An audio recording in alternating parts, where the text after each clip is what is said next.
मुख्यमंत्री योगी आदित्यनाथ ने अपनी सरकार के 9 वर्षों को नव निर्माण का स्वर्णिम अध्याय करार दिया। उन्होंने पिछली सरकारों पर निशाना साधते हुए कहा कि उस समय उत्तर प्रदेश के युवाओं के सामने पहचान का संकट था। उपजाऊ भूमि होने के बावजूद किसान आत्महत्या कर रहे थे और बेटियां और व्यापारी असुरक्षित थे। सीएम ने जोर देकर कहा कि 9 साल पहले राज्य पॉलिसी पैरालिसिस का शिकार था, जिसकी वजह से युवाओं को पलायन करना पड़ता था। उन्होंने दावा किया कि आज यूपी बीमारू श्रेणी से बाहर निकलकर रेवेन्यू सरप्लस राज्य बन चुका है, जहां अब युवाओं के पास अवसर और सुरक्षा दोनों है। बहनों और भाइयों, हमारे तीनों वक्ताओं ने यहां पर विस्तार से कहा। हमारे प्रदेश अध्यक्ष जी ने, हमारे दोनों डिप्टी सीएम केशव जी ने, ब्रजेश जी ने इन 9 वर्षों की इस गाथा को नजदीक से देखा है, उसमें नेतृत्व दिया है और उन्होंने इसके बारे में कि इसके बॉटलनेक कौन से थे, कौन कारक थे जो उत्तर प्रदेश के सामने पहचान का संकट खड़ा कर रहे थे, कौन वे कारक थे जिन कारणों से उत्तर प्रदेश के नौजवानों के सामने पहचान का संकट खड़ा हुआ था, कौन वे कारक थे जिसके कारण अनलिमिटेड पोटेंशियल का यह प्रदेश अपनी पहचान के लिए मोहताज था। दुनिया की सबसे उर्वरा भूमि रखने वाला यह प्रदेश, यहां का अन्नदाता किसान उर्वरा भूमि सबसे अच्छी होने, सर्वाधिक जल संसाधन होने के बावजूद आत्महत्या करने के लिए मजबूर होता था। सबसे अच्छा कारीगर होने के बावजूद क्या कारण था कि हमारा कारीगर उद्यमी बनने की बजाय श्रमिक बन करके उत्तर प्रदेश से पलायन करने के लिए मजबूर हो रहा था?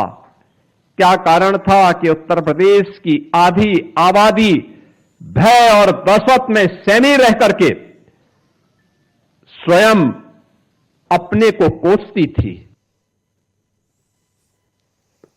इस खबर पर प्रतिक्रिया देने के लिए हमारे साथ जुड़ चुके हैं सपा नेता आरपी राजन। RP Rajan ji, India watch में आपका बहुत बहुत स्वागत है।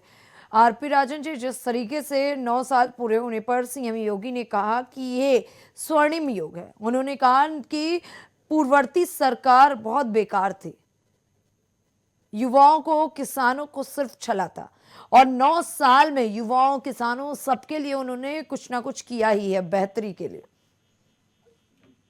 नेहा जी, सबसे पहले आपको बता देना चाहता हूँ, अगर किसानों की बात करते हैं तो भारतीय जनता पार्टी ने उत्तर प्रदेश में है, पूरे देश में किसानों के ऊपर लाठी चलाने का काम किया, कर्ज बढ़ाने का काम किया, आंसू गैस के गोले छोड़ने का काम किया।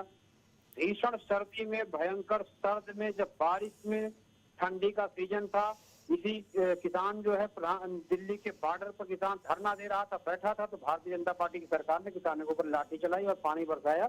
नवंबर और दिसंबर के महीने में भीषण सर्दी में किसानों पर लगातार अत्याचार किए। जहां बात किसानों की, अगर राहत की बात करते हैं तो समाजवादी पार्टी की सरकार थी, आदरणीय अखिलेश यादव उत्तर प्रदेश के मुख्यमंत्री थे। उन्होंने गन्ना किसानों को भुगतान में 65 रुपया एसएपी बढ़ाने का काम किया था। उत्तर प्रदेश में अब एसएपी, स्टेट एडवाइजरी प्राइस, जो राज्य परामर्शी मूल्य होता है गन्ना का, वो समाजवादी पार्टी में सबसे अधिक बढ़ा। और 9 साल की सरकार में इन्होंने 38 रुपया मात्र बढ़ाया। तो बताइए, 65 रुपया ज्यादा है कि 38 रुपया ज्यादा है? हमने तो किसानों को ज्यादा देने का काम किया है पूर्व में हमारी सरकार ने जी। और बात जब नौजवानों की आती है तो 45 भर्ती उत्तर प्रदेश में अब तक 47 भर्ती कराती है सरकार, और 47 भर्ती में 45 भर्तियों के पर्चे लीक हो जाते हैं, भर्ती एक नहीं कर पाते हैं। आज डबल इंजन की सरकार की बात करते हैं। अभी थोड़ी देर पहले मैं देख रहा था 10 मिनट पहले एक महिला छोटे से अपने 1.5 से 2 साल का बच्चा गोदी में लेकर के धूप में किस तरीके से गैस सिलेंडर के लिए लाइन में लगी हुई। तो भारतीय जनता पार्टी के लोग इतने निर्दयी, इतने निर्मम है कि इनको किसी का दर्द नहीं दिखता, महिलाओं का दर्द नहीं दिखता, बच्चे भूख प्यास तड़प रहे हैं, लोगों घरों में गैस नहीं है। ये इनका विकास है 9 साल की, ये इनकी विकास की यात्रा है। ये 9 साल का अपना विकास आज गिना रहे हैं। पूरे प्रदेश में हजारों करोड़ रुपया जनता का बर्बाद किया जा रहा है जी। कॉन्फ्रेंस कर रहे हैं, सरकार को उपलब्धियां गिना रहे हैं, केवल पैसों की बर्बादी हो रही है और जनता का पैसा बर्बाद हो रहा है। लेकिन जनता लाइन में लगी हुई है। एक तरफ जिलाधिकारी कार्यालय में प्रेस कॉन्फ्रेंस करके सरकार की 9 साल की उपलब्धियां गिना रहे हैं, दूसरी तरफ महिलाएं लाइन में लगी हुई है सिलेंडर के लिए। ये स्थिति है इसमें। जी बहुत बहुत धन्यवाद आरपी राजन जी, हमारे साथ जुड़ने के लिए, इस खबर पर अपनी प्रतिक्रिया देने के लिए। हालांकि बता दें, जहां सीएम योगी अपने 9 साल के कार्यों को गिनाते हुए उपलब्धियां गिना रहे हैं, वहीं समाजवादी पार्टी लगातार सवाल उठा रही है।